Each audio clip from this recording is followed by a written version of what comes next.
So we come to our final speaker from this session. It's Professor Gina Rippon, Pro-Vice-Chancellor International at Aston University.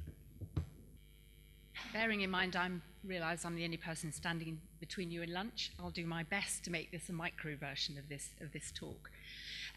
We've heard a lot about universities reaching out to industry to develop their research, but I think there's two additional aspects, which is universities reversing the process, universities opening their doors to industry to offer training and research facilities, but also making sure that their graduates are industry ready.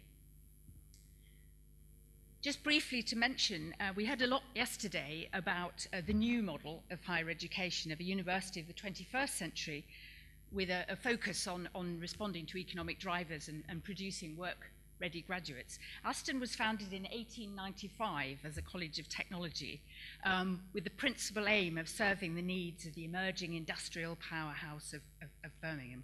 So Aston's actually been a new model of the 21st century since the 19th century, of which we are very proud, as you will be aware.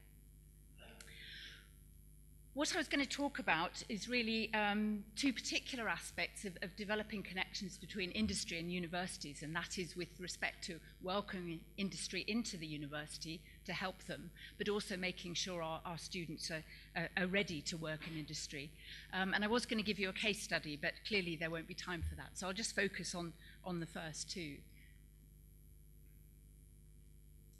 Okay, so what we can actually do is to say, rather than universities going out and trying to get money from industry to commercialize their research, is there a way in which we can support industry in their own development? And the three particular areas, or three particular examples I'll whistle through, are knowledge transfer partnerships with which people are probably familiar. It's a well-known model in the UK where universities work with industries to develop a particular project. Innovation vouchers, which is something under that heading which was developed at Aston, but which you may well find examples of in other universities. And also a scheme called the Goldman Sachs 10,000 Small Businesses Scheme, which Aston participates in, and which is support for small businesses. Okay, so knowledge transfer partnerships. The idea of that is really that you get a well-established research finding, which then becomes applied within a university, within an industrial setting, which gives it an opportunity for laboratory-level research to be translated into industry. And there's a whole range of aspects associated with it. It takes about 12 months to 3 years. You actually get qualified graduates who will work with the industry. You can get up to about 60% of funding, depending on the company size. They get academic consultancy and access to university resources. A couple of examples from Aston. Big emphasis on production of low-carbon energy. Everybody very enthusiastically finding ways of producing this energy. And then it's become clear that it's very difficult to connect that energy to the standard distribution networks that exist in the UK. So E.ON had a problem where they said they wanted to find ways of connecting these low-carbon generators, source of energy, to the existing network. And they joined up with our power engineering group to look at maximising the connection of low-carbon generation onto standard networks. So what they actually did was that they had a problem.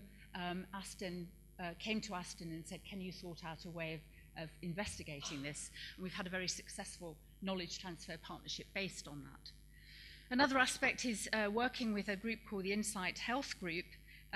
Big problem with superbugs in hospitals. We have a very active set of researchers at Aston who are aware of the way in which superbugs can infect individuals. We had Insight Health, which was an organisation which already had the kind of route to market and the appropriate infrastructure, and they were very interested in developing cleaning products which would actually help the hospitals in the fight against superbugs. So this particular firm got together with our researchers in order to generate the necessary infrastructure and knowledge to produce this particular solve this particular problem. And this is what we call in the UK a bench-to-bed story, where you've got the research embedded in the university, and it's then produced to solve a problem in the hospital setting. Okay, the second example of the kind of way in which we can open our doors to industry, so-called innovation vouchers. As I said, this will manifest themselves in different ways in other universities, but at Aston we call them innovation vouchers, funded by a large group of researchers. Go back there. Of funders who actually then said, well, what we can do will allow industry to bid for these vouchers. They got £3,000 worth of academic support and research, and they could come and spend that within a university in order to solve a particular problem. Became very successful. We actually had over 600 of the vouchers were spent. Companies across the West Midlands came and asked Aston to solve particular problems. And the business economists actually worked out that the return on the investment of these vouchers was, in fact, £11.89 for each of the pound that the research funders had spent on providing this kind of support. So it's clearly a very successful way of industry coming to universities and solving their particular problems that they had. And this, in fact, has been rolled out nationally now by the Technology Strategy Board. So it's exactly the same concept. You can bid to the Technology Strategy Board, say we've got a particular problem we'd like solving. Could you give us access to university know-how, university research, and help us to actually resolve that particular issue? So the innovation vouchers is another way in which we can actually, as a university, provide support for industry. The final example under that particular heading is what we call the Goldman Sachs 10,000 Small Businesses program. And that's where Goldman Sachs actually provided funding for small businesses who needed particular kind of training. Small businesses who were thinking, we might be able to expand. And there's a big movement or acknowledgement in the UK of the importance of small businesses and SMEs for the future economic regeneration. And so the idea that you could actually support a small business right at the very beginning with academic expertise was something which Goldman Sachs thought was very important. And so we have a whole range of cohorts. I think the fourth cohort has just recently started at Aston. And what they're actually doing is we take the perhaps a CEO or a small group from the business, give them training, particular management and financial skills. So there's a whole range of a package of educational support we give them. But we also help them with producing a growth plan. So the idea is that with those skills that we've given them, they can actually produce a growth plan which allows them then to move from being a small local business to perhaps an emerging SME. So those are three particular aspects of the way in which we support businesses. The second area I was going to talk about, which is the way in which we actually get our students ready, work ready, our industrial support, so that the students can go out into industry and be immediately ready to function within that industry. And we have two particular ways of dealing with that. At the undergraduate level, we have placements, which I've got a couple of minutes to talk about, and also case studentships, which I won't go into in detail because I think people are quite familiar with that. Aston's quite unusual in that we have a big emphasis on getting our students out into the outside world within the context of actually carrying out their degree. So we have a placement year, which effectively is the third year of their course, tend to be a year long. So these students at the end of their second year go out into, very often they work-based placements, sometimes study placements, and many of them overseas as well. So that's part of our training program to get the students to be global citizens. What we actually also do is we don't just send them out to a placement and then say, goodbye for a year and back they come and do their final year. They have a well-supported training package associated with it. So as part of getting their placement, we teach them writing CVs, how to apply for a job, etc. While they're on placement, they have a placement supervisor who interacts with them. They have to write a reflective log about problems they've encountered while on placement, and particular difficulties that they've overcome and how they've overcome it.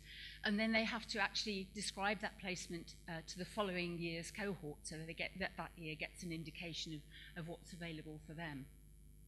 We have a 2020 target that 100% of Aston students should have some form of placement experience, which is a really good indication of how we want our students to go and work in industry, so that industry actually has people, as soon as they finish at Aston, are ready to go and support industry. And this is a particular quote which we've just stopped our marketing people making into wallpaper and putting all around the university, pointing out that Aston graduates are more employable than those from Oxbridge. Case studies, I think a lot of people are familiar with, and that's the idea where you work with an industry to have a PhD student. This is funded by research councils, and a slightly different model from the KES model that we heard about earlier, in that the student tends to be based at the university for the research training, etc., and may have different amounts of exposure within the industry.